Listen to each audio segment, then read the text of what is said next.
Welcome back to the Mail-In Podcast. Happy Friday out there to everybody. I'm your host, Brett Merriman. To my right, the lovely Sally deFries. My radio voice. Sally, what's up? Good morning. Having myself a day. First of all, I just put up an AMA. Ooh. So that when we are done recording, okay, I can answer more questions. Let's ride then. This is Sally deFries on Instagram.com. Yes. Okay. Also, did you send me a rundown? I am right this second. Great. Okay, yesterday I posted a video because most of my face was numb, and I went to Bartlett's with my face fully numb. Why was your face numb? Because your girl went to the dentist. Okay. Oh, okay. I went to the dentist 2 weeks ago. Mm-hmm. The last time I'd been to the dentist was 18 months before, which is not good. You're supposed to go like twice a year. Okay. I had put it off, but I had been pregnant with Charlie when I went to the dentist the time before. So really, actually, it had been almost 2 years. Also, bad. Shouts. Okay, don't follow my example. Shouts to Martin Dental Group, Dr. Nick Martin, my boy. He saw me last week. He saw me when I was pregnant with Charlie. He was like, you have some fillings that need to be fixed because you grind your teeth. Mm-hmm. So then I saw him a couple weeks ago because I was having tooth pain. And I was like, I know I'm going to need a root canal. I'm like really depressed about this. And he was like, you actually don't have any cavities, but how stressed are you? And I was like, incredibly. And he was like, well, you broke your tooth. You cracked your tooth. Oh, no way. Yeah. From like probably grinding so hard. So he was like, we need to fix all. I have like 4 fillings. He was like, all of them are ground down. You need to get them all fixed. No way. Like old ones from. Yeah. From however long. So we didn't have time then. And we were taking Fritz to the dentist for the first time. So I just hopped in the chair after and he gave me 4 fillings. And he was like, I'm trying to not make you numb since you're going to dinner afterwards. But it like the whole left side of my face and then the top part of my face on my right side was numb. So like just my lower right lip was not numb. Okay. And I looked what Will lovingly called like I had gotten kicked in the face by a horse. Okay. Paints the picture. And I could not, I really couldn't do anything. I couldn't eat because I was worried I was going to bite my cheek. And I was trying to drink a margarita, but I couldn't drink it like just on the glass with the rim. So I was like using a straw, but then margarita was dribbling out the side of my eye. So I ended up not eating anything when we went out to dinner just taking it to go. Oh, gosh. So now I have a really sore jaw. Sure. But I can't take anything for it because after this, I'm going to go get my face lasered and my lip filler dissolved. And I don't want to bruise.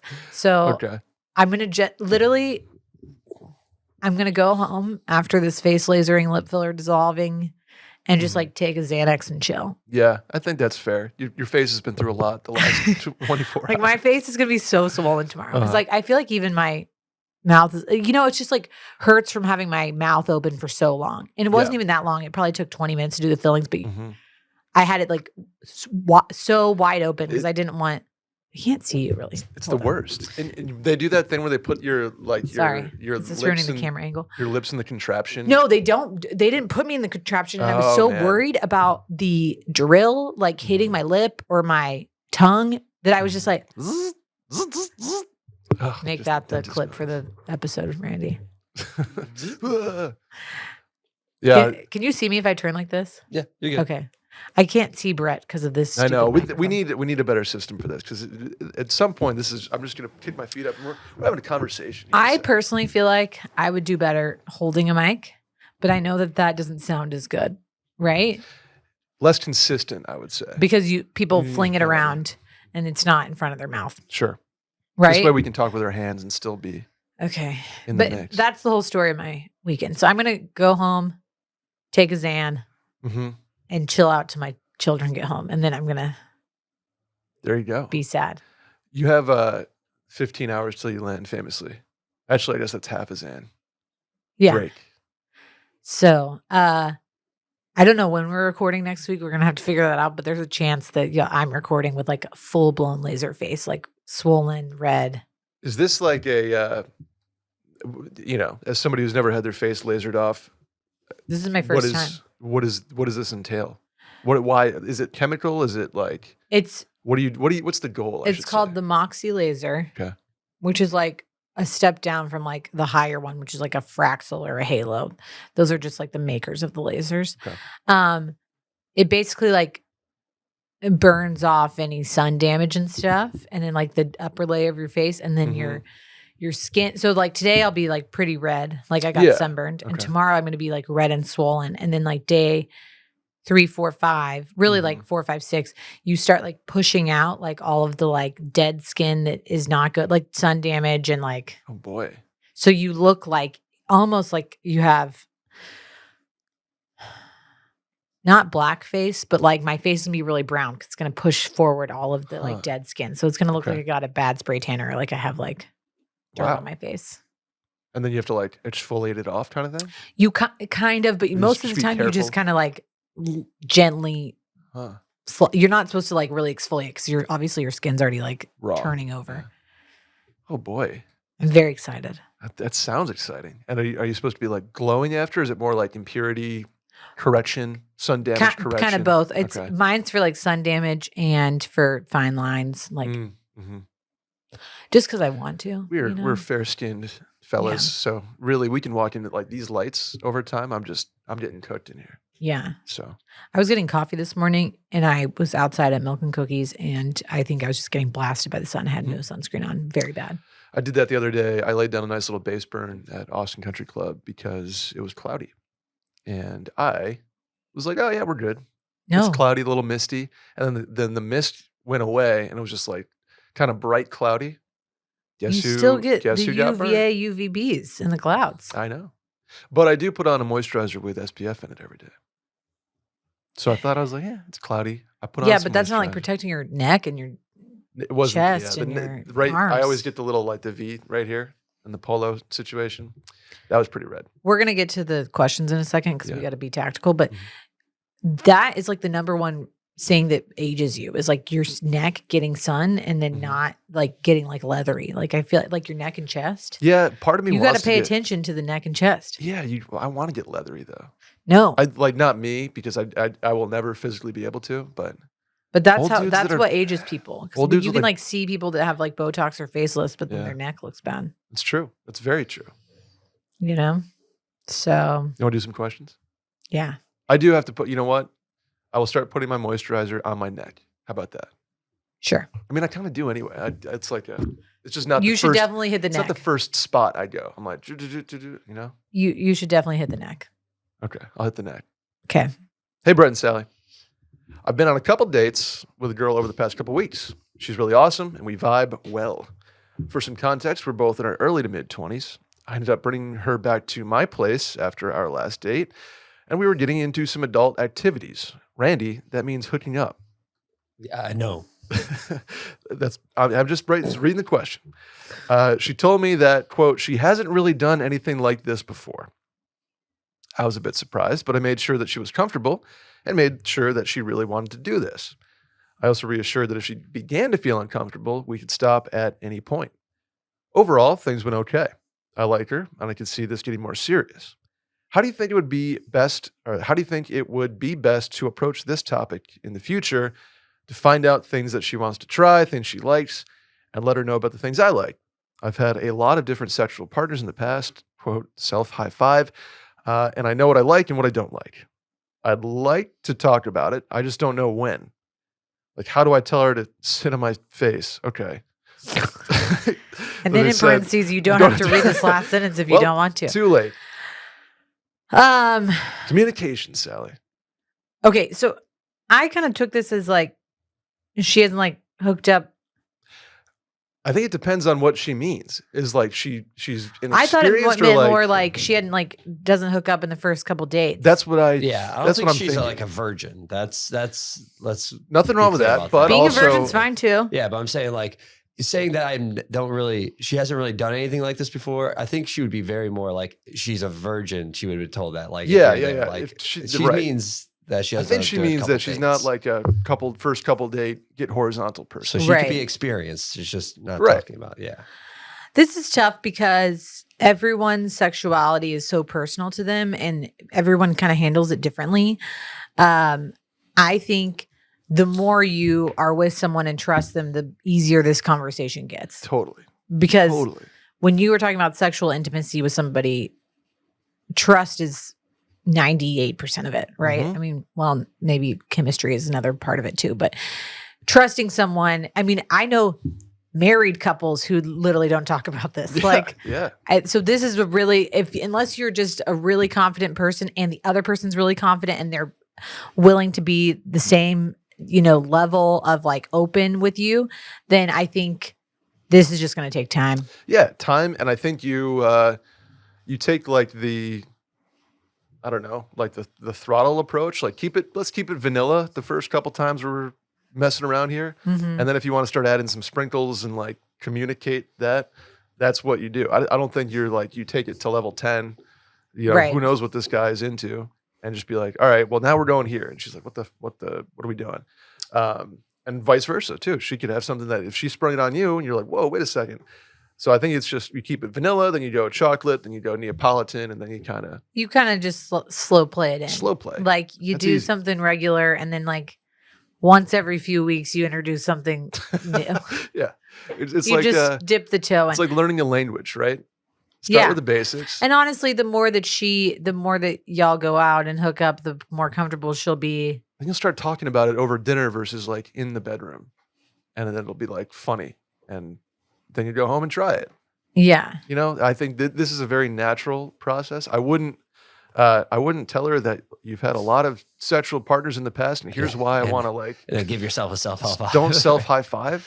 And like going straight to sit on my face can be maybe a little bit intimidating for her. I was gonna say jarring. Yeah. The other thing, a lot of this too, I mean, we've already talked about trust, intimacy, etc., but a lot of it also goes into like body confidence. So the Sure. more that she is like confident around you, and again, this plays into trust, but like a lot of people, first time partners that like they haven't hooked up before, they're early on stage in the hookup, like are not just gonna like strip down naked, like all lights on, just like willing to like bear Lights it off. off. Yeah. Yeah, Of course. you're still dealing with somebody you don't like fully know yet. Mm-hmm. Mm-hmm. So again, unless you're like fully confident, a lot of people are going to still like have some insecurity around sex and question things. So like the more confident she is in herself and your relationship and things like that, the easier it'll get. Yeah. I hesitate to say what I think that would be an easy answer is like, just get drunk and see what happens. But I think that adding alcohol or other substances that kind of like let down your guard can help the situation, but then hurt it in the long run, because then there's the like added of, oh, we got crazy last night and like I wasn't like fully myself. You know what I'm saying? Sure. Or Like, like I I think was a that- little too over my skis on something that I said I liked, but I was really Right. like kind of just doing it for the fun of it. Exactly. So adding that element in can like obviously add some social lubricant, pun intended, but like at the same time, that could backfire because you don't want her to, not that, I mean, obviously we always want consent as well, Of but like course, we don't want people obviously. going back and being like, well, Yeah. shit, I like kind of did some stuff that I wasn't like fully comfortable with last night. Yes. I think this guy's right to be like, hey, if you're uncomfortable, if you ever want to like stop like that, please tell me, please communicate that. Obviously. So I think you're good there. I just wouldn't self high five or sit on my face. What's your language. safe word, Brett? Oh, I've never had one. Me neither. I don't know what it would be. Randy, you have a safe word? Wilmons. The standard one is just banana, right? I To don't- be honest, I pretty much in the pillow talk after the first time will just be like, "Hey, what positions you like? What don't you like?" I mean, It we're goes right sitting to it. next to each other, completely naked. We're Yeah. vulnerable. Like I've never really. I guess I'm pretty confident that just like I just know like I'll.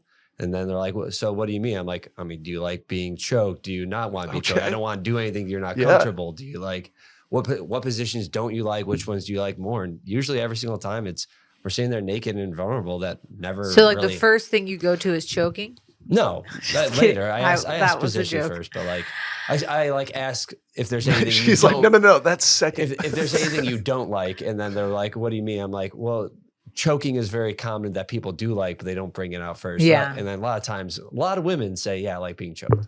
Yeah. Wow. We don't kink shame here. Yeah. So I kind of like to bring it up at dinner, so you build a little tension. No, if you've hooked up before. Talk to me is the best way to bring it up. Okay. I mean, yeah, there's like obviously better times to bring up this conversation. Like if you're already like sexting, that's an easy time. Mm-hmm. Like if you're already like having the conversation, but like maybe not like going from like, oh, you just got laid off? Okay, cool. Like you ended joking? Like Yeah. that, like, you know, read the room. How's your day? By the way, like you ended toys? Okay. Here we go. You know what I'm into, Sally. Okay, this is not going to be a great transition. How about Factor meals? Treating your body right. Treat your body right with our friends over at Factor. Make this your best season yet with nutritious 2-minute meals from Factor. Eating well has never been this easy. Just heat up and enjoy, giving you more time to do what you want. Randy, you are a big Factor guy. Big Factor meals guy. They're delicious. The cheesy the queso, the cauliflower rice. Oh, so good. Yes. They do a broccoli one too. That's fantastic. The broccoli cheddar situation. Oof. Delicious. And how easy are they? They're so easy. They're the easiest food that you can ever make. Do you ever, I know Randy and I talked about this, but they're so delicious. I actually I make them and then I plate them. Randy just goes right out of the I go straight out of the tray. Straight out of the tray. Look at you. Get outside instead of prepping and cooking indoors. Factor meals arrive fresh and ready to eat. Perfect for any active lifestyle. With 45 weekly menu options, you can pick gourmet meals that fit your goals. You can choose from Calorie Smart, Protein Plus, Keto, and more. Factor powers your day with satisfying breakfasts, on-the-go lunches, premium dinners, and guilt-free snacks and desserts. It's easy to savor more this spring. Factor meals pack the flavor with none of the fuss. You ever have the smoothies from Factor, Randy? No, I'm not. So good. An assortment of juices and smoothies ready to go. Throw them in the old blender. I throw a little protein in there too. Ooh. Bang, bang. Let's ride. On the go, wherever you need. If you need dinner on the fly or lunch on the fly, Factor is going to be there for you. Get started at factormeals.com/mail50off and use code mail50off to get 50% off plus free shipping on your first box. That's code mail50off at factormeals.com/mail50off for 50% off plus free shipping. Sally, want to hit the next one? Yeah. Hey, Brett and Sally. This is a question mainly for Sally, and I would really appreciate her input. Thanks. I'm finishing up my second year in pharmacy school. Not to be hyperbolic, but I probably am in the lowest point of my entire life. I feel so overwhelmed and scared for my exams and my future in this program. I feel like I am barely scraping by and I am well below the class average in all the assessments. I'm not taking care of myself. I've been really depressed. I'm not eating as much or drinking water or doing small daily self-care things. The hardest part is I don't feel like I have anyone around me to share this burden. I'm a really outgoing person, but I don't seem to be really close with anyone in the program. I see that all this camaraderie around me but I just go on my own, supporting myself. I thought I had a great group, but it felt like we were growing distance and they didn't care about me. I have a couple friends in the program, but they aren't really in tune with their emotional side and don't seem to have the same struggles as I am. My family's supportive, but they have their own stuff going on and they live about 4 hours away. Overall, I just feel tired, isolated, and scared. I have an amazing counselor that has helped me with my coping skills to get through this last stretch, but I'm wondering if you dealt with any struggles through your schooling as a healthcare professional and if there's anything you would recommend. Okay. Kids going through it. Well, first of all, thank you for writing in and thank you for listening. I hope we can provide you a little bit of a reprieve and some help here. Yes.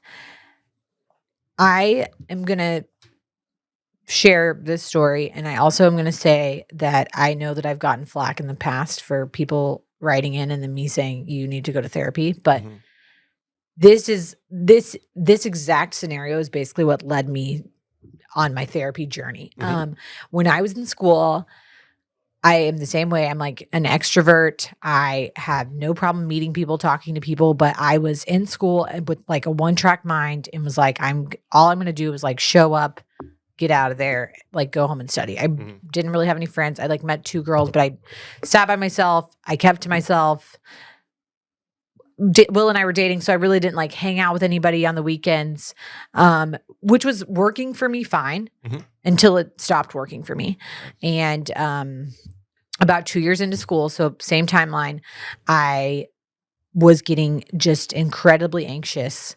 Mine really was like anxiety and depression because of the like severe anxiety. But I had one friend that I like, really the only person I was close with, my friend Christy.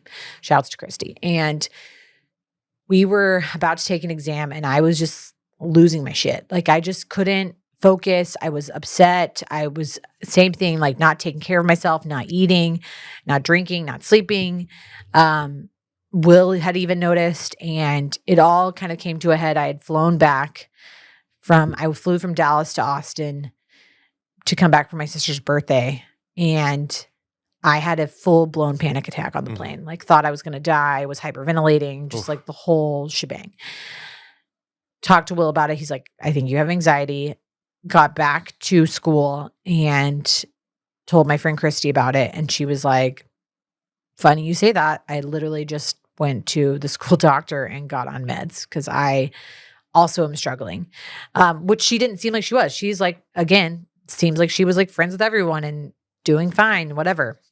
So luckily at TCU,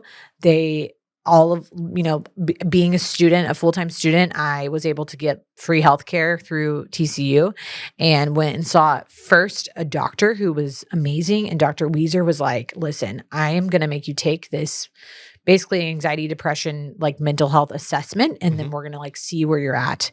And so they make you rank like, always to never of like feeling sad, not being able to smile, like not finding joy in things, crying, etc. And I ranked very high on it for anxiety. And I thought I just had anxiety. She was like, you're so anxious. You've now gone into depression. Like you're not finding joy in anything. You're sad. You can't like get yourself out of the hole. So her advice to me, which is what my advice normally is to my friends who are struggling with this, whether it's situational like school or postpartum or just your general, daily life. For me, this was situational that has popped up multiple times since then. But she was like, this is a two-pronged approach in my opinion. I think you should get on an SSRI and I also think you should see a therapist. And the most wonderful thing about TCU was that we had free therapy. So I would literally go to therapy once a week and just talk this out with somebody who was totally objective, had no idea what I was doing in a nurse anesthesia program. She's a therapist, but she doesn't like know what we're doing. So I'm just explaining my fears and my anxieties and my failures to her, etc. And she's just sitting there listening. And the biggest thing that she taught me was like how to have coping strategies for when I got into these like really bad mental spirals of doom and gloom. Doing that along with I was on Celexa, which is an SSRI. Basically what Dr. Weezer explained to me was like an SSRI, especially at the level I was at like the very lowest dose, was like, it's just giving you enough serotonin. Serotonin is a hormone in your brain that literally is just telling you, this is how she explained it to me, like, shh, calm your thoughts, shh, like just quiet down.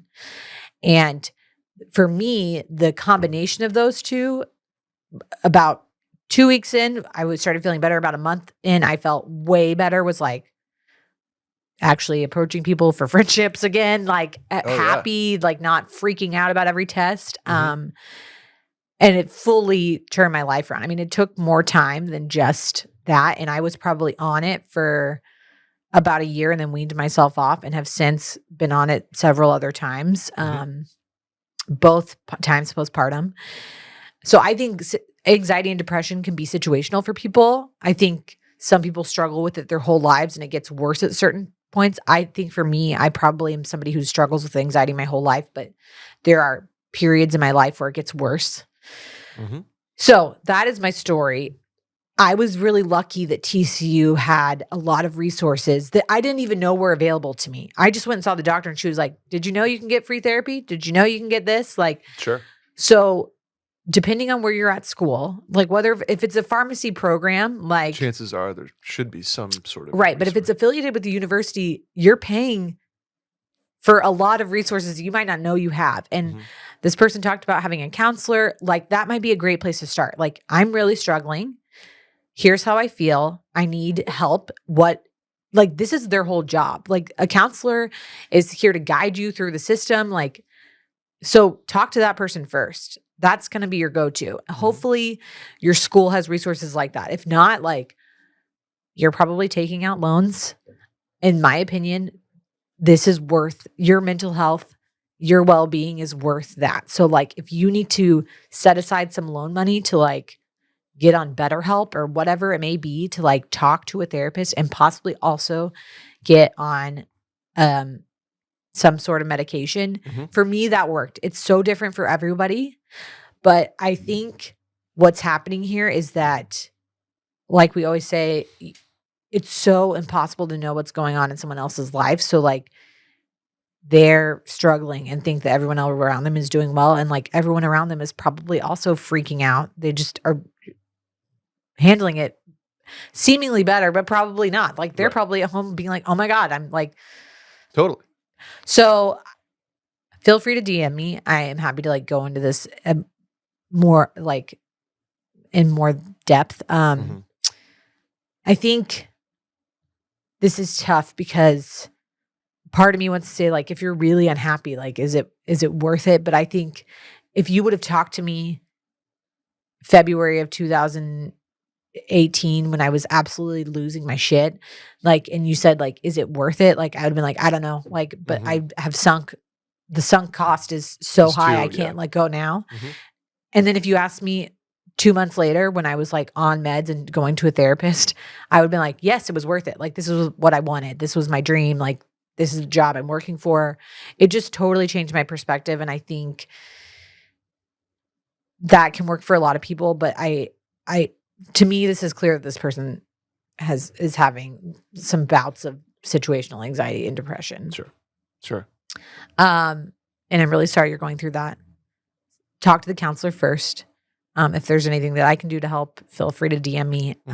There are resources out there that are free, so we can find those. That's number one. I think that was the panic too. Although it's like, I can't afford to go to a therapist. Like, there are resources out there to help you. Yeah. You shouldn't struggle alone. Totally agree. I think that's really well said. I think that story is extremely helpful. And as somebody who's also dealt with anxiety pretty much since college, and then especially when my parents were sick, right? A little bit of therapy and a little bit of medication go a very, very, very long way, just to sort of bump you back onto that track. That you then feel more like yourself. So the friendships blossom, the relationships blossom, and make things, I don't know about easier, but just more straightforward, less spirally. Has been my experience. Learning coping strategies was really important for me. For sure. And I have had a lot of friends who were very scared about getting on medication.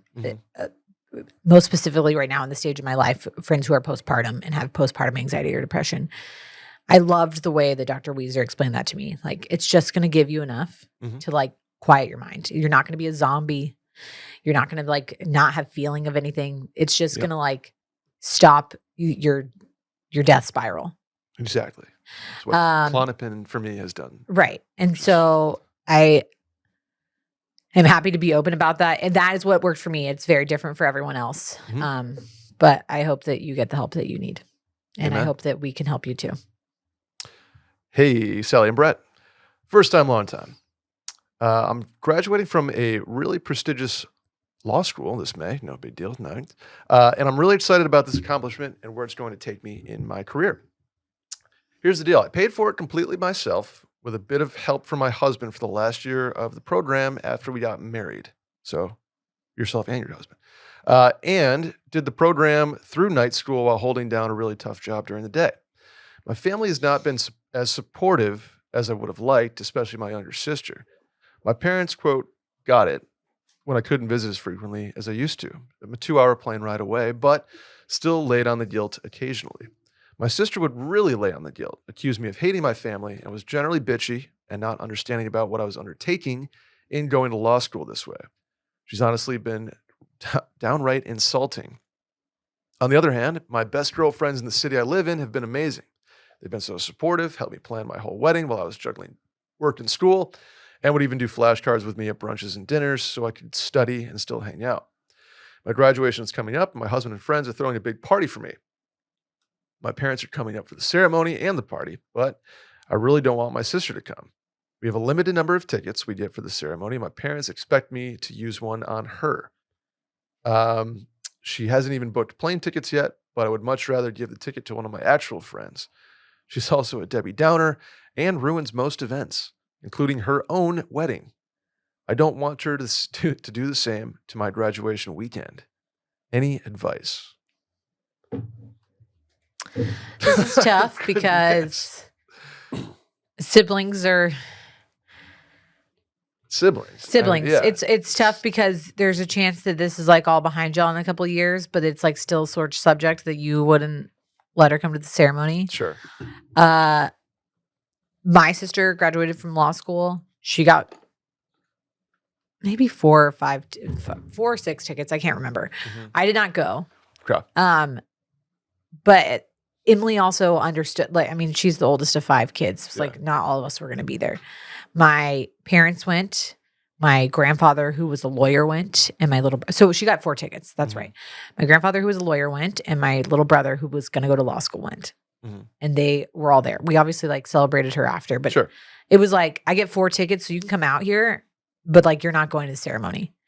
I think that's an easy way to present it, is like, these are the tickets I got. And if she says anything, be like, you hadn't booked anything, and so I gave it to somebody else who was going to be here. Is there a world where you just asked her, like, do you want to go?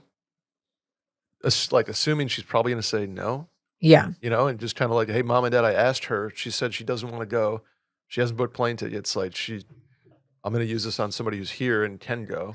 I think it depends on how confrontational you're willing to be. Sure. I think you can be direct like that. You could also call her or text her and be like, hey, mom and dad are coming. I don't want you to feel pressure either way. I am going to give the ticket to so-and-so unless you feel really adamant about coming. Sure. Yeah. Kind of put the ball in her court a little bit.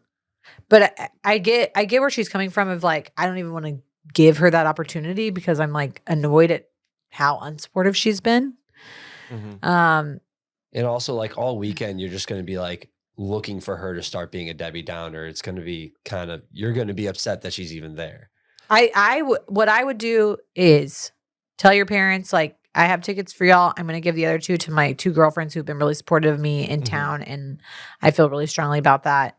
If Sarah wants to come and not come to the ceremony, that's fine. And she probably won't. Yeah. That's, and I think you say the same thing to your sister. Like, hey, mom and dad are coming. The other 2 tickets are going to my 2 best friends.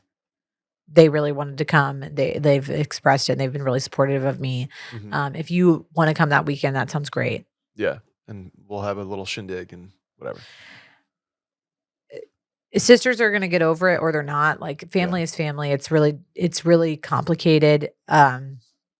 We've talked about this a lot too. It's like, especially for me, being the middle of 5 kids, like, I've had stages of my family relationships where, like, I've been like the strongest I've ever been, and then like also so pissed at them that I haven't talked to them for like months. That's family. Like, That's family. It is what it is. I don't want to like be blasé about it, and I don't want to make it seem like it's not important, because it is your family. But like Brandy said, if it's going to ruin your weekend, it's something that's like really important to you, like, she will hopefully get over it. Y'all will hopefully get over it, or you may need to work through this in the future. It sounds like you already have a lot to work through. So like, I was going to say, why not just add not going to the ceremony on top of it? Yeah, throw this on the because on that's the box. the thing. It's like you're kind of damned if you do, damned if you don't. If you let her come and she ruins it by being a bitch or like a Debbie Downer, then you're going to be pissed. If you don't let her come and she's pissed and she ruins it because she's being a bitch about it, like, it's a no-win situation. She's not going to all of a sudden turn her viewpoint around. And honestly, I think this is where you're like, your mental health is more important. Like, you deciding, like, you can only control what you can control, right? So you can control your own emotions. You can control how the narrative of like how you speak to her. You can be kind, but you can't make her come to the table too. Sure. And like, if you're wishing for her to just be like, oh my gosh, yes, can't wait, I'm gonna be the most supportive sister ever, that's clearly not gonna happen. So Mhm. does that So make what? sense? So what are we doing? I wonder if I have two questions. One, I really want to know how the sister ruined her own wedding. That is what I was. That's the wondering too. juicy part of this whole including thing. her in all caps Own own wedding. yeah. There's a lot. It maybe There's a lot seems there. There's like a story there. maybe Yeah. there's some art. I mean, not maybe. There's Yeah. clearly tension, and maybe the sister. I would assume the sister's like general outlook / mood about stuff probably ruined her own wedding. You know what I'm saying? Like she just clearly generally sounds like a person unhappy. who can't live in the status quo, like needs some sort of volatility to function.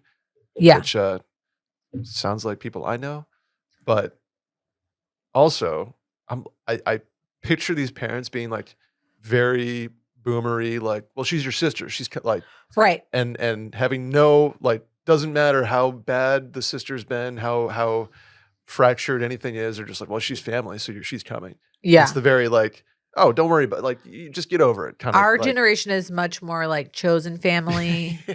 you know? And I agree. My parents would be the same way. Yeah, They'd be it's like, just- your sister's getting the ticket because she's your sister. Right. And it's, oh, okay. Even if she like doesn't care and is like texting the whole time. And you're like, I would rather have somebody there that is going to support me. Mm-hmm. I get it. At college graduations, fire people up. Yeah. Hi, Brett and Sally. What is the proper phone etiquette when you're at a service appointment, like nails, hair, etc.? Generally, I'm a no phone at an appointment kind of person, but I also see people be on their phones, wear headphones, etc. at nail and hair appointments. And recently, I had to text about something while I was getting my legs waxed, LOL, and it made the hour-long appointment go by quicker. Anyways, I wasn't sure if it's rude to be on your phone during an appointment or if it just saves your esthetician from an hour of small talk. Let me know what you think. This seems like a question for just Sally. Well, no, it's do you go to Bob all the time? But as a barber, I think barber's different than all the rest of these appointments. I mean, true, because we go get our hair cut or whatever, and I'm in 45 minutes tops. Just as Lauren, somebody by who the way. doesn't color their hair, I think my viewpoint on this is a little bit different because similar. I go get a haircut. Mhm. The most quiet the time is happening is while she's actually cutting my hair, which doesn't, I mean, it takes a decent amount of time, but not like an insane amount. During that, normally I'm having a conversation with her and also probably texting because she knows that like I have shit going on. But then obviously when I'm blow drying my hair, it's not like you can continue a conversation. I mean, that blow drying my hair takes probably 20 minutes. So Really? like Okay. I'm not going to be screaming over the blow dryer to have a conversation with her. Sure. So normally I'm texting, right? Gotcha. Okay. I don't know. I guess I'm phone in my pocket. I'm like it's like a spa time for me. 'Cause I don't- agree. I think for somebody like me who has very little, like I don't Get need to shit done. work Yeah. during that time, but I also like, this is the first time I'm like able to like respond to some of my friends and things like Yeah. that. It's not like you're popping gum and just Instagram reels in like the whole 45 minutes. It's I like, do not think this is a problem. okay. I don't either. As a rule for my appointments, I would say I use my phone maybe 20% of the time. And it's like Okay. firing off like, hey, like text that I need to reply to. I'm not just Mhm. like starting conversations with people.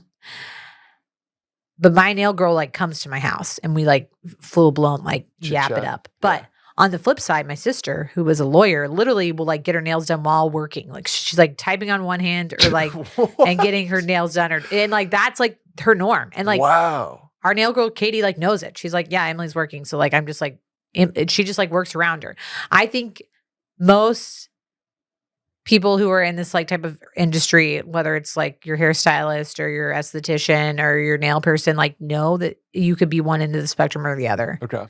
Like I'm happy to talk to Katie about her life and her family and like whatever, but I think she also doesn't care if I like get on the phone. So I think it's more of a, when I was in school, I used to always be on my phone because I would do flashcards on my phone Okay. and study. And I would normally say like, I think the etiquette here is give them a heads up, like, hey, I got to take a work call, or I'm sorry if I seem distracted. I'm texting about whatever. Cause I think it's rude if you just show up like headphones in, don't say a word to them, and then you're just like yapping the whole time. Yeah. If you give them a heads up, like, hey, I've got to get on this call. Like I'm catching up with a friend. This is the only time she could do it. Or like I'm on a work call. I mean, just be honest. Like they're not. I didn't realize people do calls at like.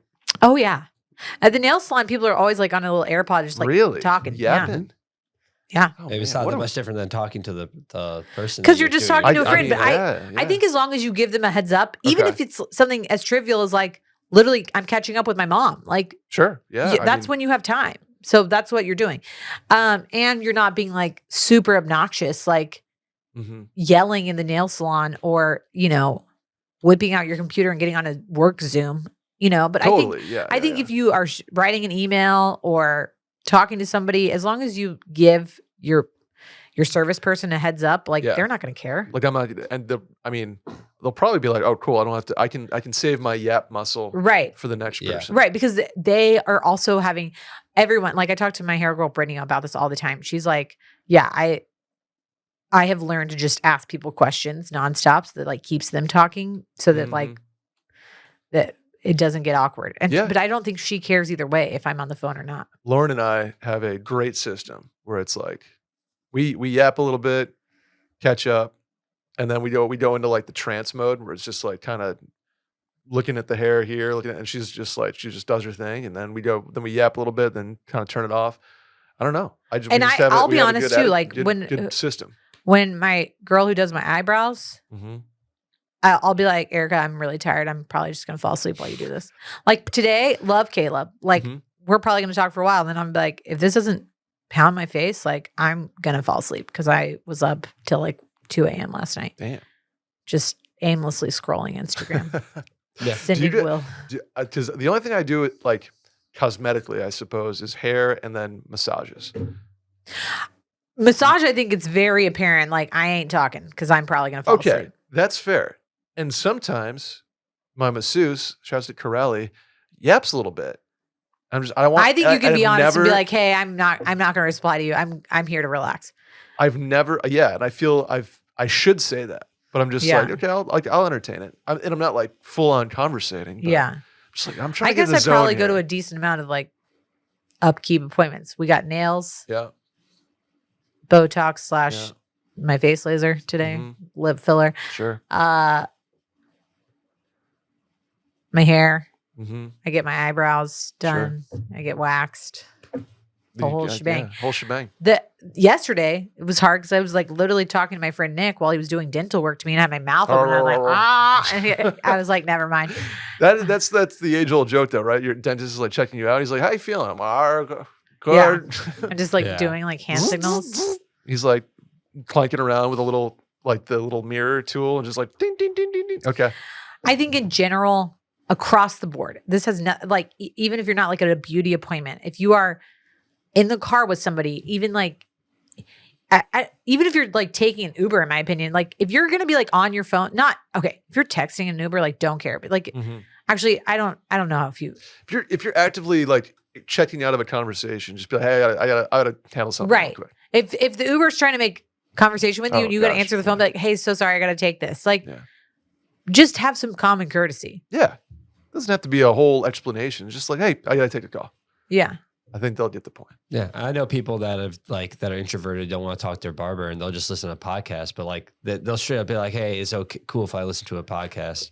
That's fine. I think if you're going to do that, one earbud in if you're at any type of appointment, just because you can reply. Yeah, you need to be on the instruction wise. So like they say, like tip your head forward, or like I've done it at the dentist because like if I was getting a root canal, it's like an hour and a half thing. They even tell you, they're like, we could put out a movie for you. You could come in with a podcast. I make sure I don't listen to a comedy podcast because I don't need to be laughing while they're in there. Yeah. But yeah, like I just do one AirPod and they say like tilt your head that way. But yeah, this is pretty standard if you don't want to talk to anyone. When I get my hair done, I literally have my phone so far in my pocket that when I feel it buzz, I just like obviously like need to see what's going on. Yeah. And so I'm like, sorry, and like under the big blanket thing, and I just kind of check who it is. And I never like will respond unless it's like, my sister or something like that. But right. I don't know. That's an interesting one. I'm gonna be more observant when I go get my haircut, like next week or the week after. Just kind of check out what's going on, because I go to like a men's place, scissors and scotch. Oh, we've talked about this before. Yeah. Where you can get haircuts and scotch at a full bar. Okay, we're gonna do the last one. Yeah, let's do the last one. Hey, Brett, Sally, and Randy. This question's more for Sally, but all opinions welcome. All these are for Sally. me. My husband and I are about to have our first baby. Congratulations. With that being said, we're still looking to travel in the upcoming months, but have concerns with how to go about it, where to go, what to pack, airline do's and don'ts, etc. We'd always heard to travel with the baby because essentially they're a potato when they're young and can fly for free by being a lap baby. However, how does this actually work with not having a car seat once you arrive at your destination? How do I pack, store, and get breast milk through TSA?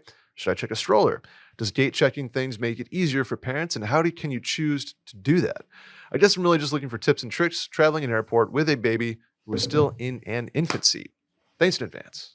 I got you. Pro to my right. Okay. This is the Sally MVP episode. Yeah. I'm just fucking Wow. I've been gone for so long. We just sitting back and enjoying the ride. Number one, get a Doona. Or the knockoff Doona by Edenflow. Like I don't know who else does it. A Temu Doona? Not a Temu Doona because you do want a safe car seat. You don't want to like China it up here, but like, I mean, probably they're all made in China, but I'm saying I don't want like a Shein version of the Randy, the car seat. Okay. No Shein stuff. A Doona, okay. I know that there are other ones that are like a Doona, but basically what a Doona is it's a car seat that you pop the wheels out, it becomes a stroller. Nice. Okay. This is great for so many reasons. In general, this was like my number one. I don't care if you purchase anything else. Get the Doona. Mm-hmm. Do not let people talk you out of it. I had friends who didn't have it, and then they were like, oh, well, I don't need it. Like, I'm not going a lot of places because a lot of us had our first babies like during COVID. This makes such a difference. Like when you're taking the baby to the doctor or like you want to run in somewhere, like you're going to lunch, you just like take the car seat out, pop it open, and then it's a stroller and they can just like stay there. And it's like, it's just the best purchase ever. Okay. Sponsor us, Doona. I don't like, yes, please. Literally, I think if we had another kid, our current Doona would be expired and I will buy another one. Like I would buy a Doona multiple times over. Damn. It is heavier than a regular car seat, but again, you're not carrying it because you're popping it open and making it a stroller. Immediately. This was so clutch for traveling for several reasons. Okay. Number one, you already have a stroller, so you're just strolling through the airport with them in their car seat. Then here's a tip for traveling. If you're on like something like Southwest and you can say, are there open seats? They will say yes or no. If there are open seats on the plane, although this is not going to matter in a couple months when Southwest starts doing assigned seats, you can bring the Doona on and put it in an empty seat. It has to be by the window. Oh, interesting. Other airlines will let you do this. Mm-hmm. But if there are empty seats, but they're going to have to move where you are, so there's an empty seat next to you. Okay. But you can bring any car seat on the plane if there are empty seats. And while still not paying for them as a lap child. Some parents do this, if they like pay for the seat, they will just bring a car seat so that the kid has somewhere to sit. I don't do this because like my kids are feral and like trying to strap Fritz into his car seat is a nightmare. But This is a way that you can get away with not having to gate check the car seat. Okay. Honestly, for me though, we would take the Doona, you gate check it. You literally roll up to the gate. You're like, I have a car seat. I need to gate check it. They give you a tag. They usually attach it to whatever your boarding pass is so that you can track it. Sure. Works as any other. Yeah. And then you carry on. Literally board the plane and break it down and put it right next to the door. Like you would gate checking a bag. Sure. And then you get off the plane and then you have to wait. The one caveat of this is like if you have a quick layover or something, you have to, when you deplane, you have to wait for them to bring the car seat back up. Oh, they bring it right up? Yeah. I got you. Which, to be fair, we've traveled to Michigan multiple times and been on like 45-minute layovers in Detroit, and it's never been an issue. We've like waited for the Doona. We've gotten the Doona. We've walked past. It's fine. Mm-hmm. So that's my number one tip is get a Doona and gate check it. And then you don't have to worry about having a car seat with you. You don't have to worry about having a stroller because you have it all in one. Yeah. If you don't have a Doona, you can do you can do a couple things. One, any airline will let you check a car seat or stroller for free, like at the bag check. Sure. Which is fine. For people like us who like, if you're trying to travel a little bit more nimbly and you want everyone to carry on, then that's kind of annoying. But when we go to Michigan or something like that, we just check the car seat. There are also a lot of websites now where you can rent baby items. Ooh, okay. On your destination. I forgot what it's called. Just It's like like it's like renting a car more or less. Like it's basically it's an app. I can't remember what the name of it is now, but Stork. something like that, basically. Yeah. I forgot about Stork. But Stork's basically, you get on this app and then you like type in like going to Laguna Beach, and then a bunch of moms who live in Laguna Beach will do like you can get a snoo from them, you can get a car seat, you can get a whatever. Way. So that it's like you can like have baby stuff for the week that you're there and not have to deal with it. I think actually the reason I thought of Laguna Beach is because Montage Laguna Beach actually has this like in-house. That makes sense. Yeah. When you're traveling to any hotel, most hotels will bring a crib to your room for free. Obviously for free, but they will bring a crib no matter what. And then a lot of them will like bring up like little baby bath kits and like a towel and then whatever. Sweet. So any hotel you go to, request a crib. We did a lot of, I never did the baby wearing thing, but I have a lot of friends who felt like this was the move. So like, literally like strapping the baby to your chest. Yeah. That is really nice when they're really tiny because moving them in and out can be kind of annoying, and they're more likely to sleep on your chest and you don't have to like interrupt them. So, and then you have both hands to like do shit with. So if you're going to like gate check not even gate check, if you're going to check a car seat or a stroller, like from the get go, just wear them on your chest and like a baby Bjorn or whatever your carrier is. And then you don't have to like, you have both hands instead of like holding them in one arm. If that makes sense. Makes sense. So it's not an ace bandage is what you're saying, that you just wrap around there? I mean, there are some that look like that. For us personally, traveling with a baby was good up until about 9 months. Because that's anything after that, move out of potato when mode. They can like crawl and they're more aware, it's a little bit more miserable because they want to like move. But before that, like bring diaper bag, bring a change of clothes for you, for the baby, multiple bottles. What do we do with breast milk wise? With 3.4 ounces? You can bring as much breast milk as you want. Oh, yeah? Yes. You can bring as much water for formula as you want. Okay. You can bring a cooler for breast milk that counts as a medical device. No shit. That can be a different whatever. You just have to be aware that if I would freeze my breast milk in like 3 ounce aliquots, because then they won't open it, but they will ask to open it and like test it, which I personally didn't care about, but I would just make bottles in 3 ounce bottles. Got it. Bring way more milk than you think you need, or formula, because if you're sitting on the tarmac and the baby like plows through all that, then you're going to want something for when you take off, because you want them to drink milk while they're taking off and landing to make their ears pop. Oh, that's a tip right there. And if you're breastfeeding, then you can just breastfeed while you're taking off or landing. Got it. Good to know.